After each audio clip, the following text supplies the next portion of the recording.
Praise the Lord. இயேசுவின் நாமத்தில் உங்களுக்கு அன்பின் வாழ்த்துக்கள். நல்லா இருக்கீங்களா? இந்த நாளிலும் கூட ரொம்ப முக்கியமான ஒரு வார்த்தை லூக்கா 6வது அதிகாரத்தில் 45வது வசனம் கடைசி வரி இப்படியாய் சொல்லுகிறது. கவனித்து பாருங்க.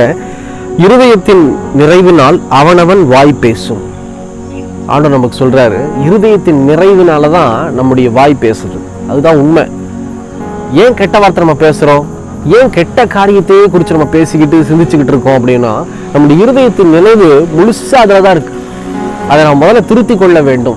நான் பேசக்கூடாது இதை பேசக்கூடாது அதை பேசக்கூடாதுன்னா கொஞ்சம் மறைக்கலாம், அவ்வளோதான்.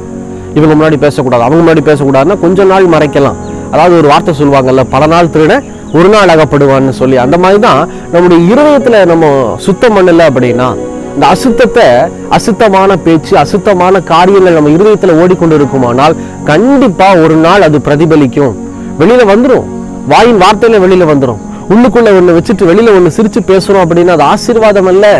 தேவன் சொல்லுகிறார், பரலோக ராஜ்யத்துக்குள்ள பிரவேசிக்கணுமா, இயேசு கிறிஸ்துடைய வருகையில நாம் காணப்பட வேண்டுமா, இருதயத்தின் நினைவுல நாம் பரிசுத்தமா இருக்க வேண்டும். இயேசு கிறிஸ்துவை நல்லா கவனித்து பாருங்க. உள்ளுக்குள்ள ஒண்ணு வச்சுட்டு வெளியே ஒண்ணு பேசவே கிடையாது. யூதாஸ் காரியாத் தான் இயேசு கிறிஸ்துவை காட்டி கொடுக்க போறாருங்கிறது இயேசுவுக்கு தெரியும்.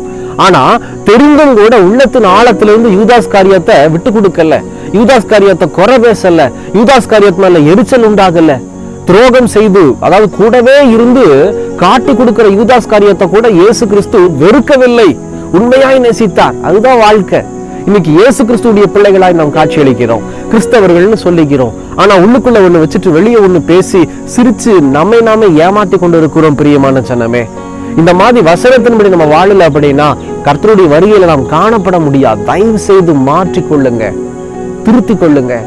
இருதயத்தின் நிறைவுதான் வாய் பேசும். அதனால தயவு செய்து இருதயத்துல நாம் பரிசுத்தமா இருப்பதற்கு, ஆண்டவரே என்னை பரிசுத்தமாக்குங்கப்பா, என் இருதயத்தின் நினைவுகள் எல்லாம் உண்மை போல இருக்கணும் அப்படின்னு சொல்லி ஒப்பு கொடுக்குறீங்களா? கண்களை மூடி ஒப்பு கொடுக்கலாமா? எங்களை நேசிக்கிற நல்ல ஆண்டவரே, இந்த வேலைக்காக ஸ்தோத்திர ராஜா. இருதயத்தின் நிறைவு அவனவன் வாய் பேசும்னு சொன்னீங்களா ஆண்டவரே? இதோ இந்த வசனத்தின்படி எங்க இருதயத்துல பரிசுத்தமான நிறைவு இருக்கட்டும் ஆண்டவரே. யாரையும் குறை பார்க்காத, குறை பேசாத, யாரையும் குறை தீர்க்காத ஆண்டவரே அப்பா, யாரையும் சுட்டி காட்டாத ஒரு இருதயத்தின் நிறைவு எங்களுக்கு இருக்கட்டும் ஆண்டவரே.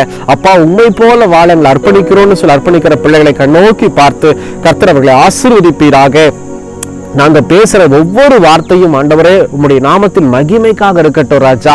எங்க நினைவு ஆண்டவரே எல்லாவற்றிலும் ஆண்டவரே உம்முடைய நாமத்தின் மகிமைக்காகவே காணப்பட எங்களை அர்ப்பணிக்கிறோம்னு சொல்லி அர்ப்பணிக்கிற பிள்ளைகளை கண்ணோக்கி பார்த்து கர்த்தர் ஆசீர்வதிப்பீராக. ஆண்டவரே, என்னையும் அர்ப்பணிக்கிறேன், தொடர்ந்து ஆசீர்வதியும் இயேசுவின் நாமத்தில் பிதாவே. ஆமேன், ஆமேன். தொடர்ந்து ஜெபம் பண்ணுங்க, இருதயத்தை சுத்தமா வச்சுக்குங்க. அப்பதான் வாயில் வரக்கூடிய வார்த்தைகள் ஆசீர்வாதமாய் காணப்படும். கர்த்தருடைய வருகையில நாமும் காணப்படலாம். எங்களுக்காகவும் ஜெபித்துக் கொள்ளுங்கள். கர்த்தர் உங்களை ஆசீர்வதிப்பாராக. God bless you.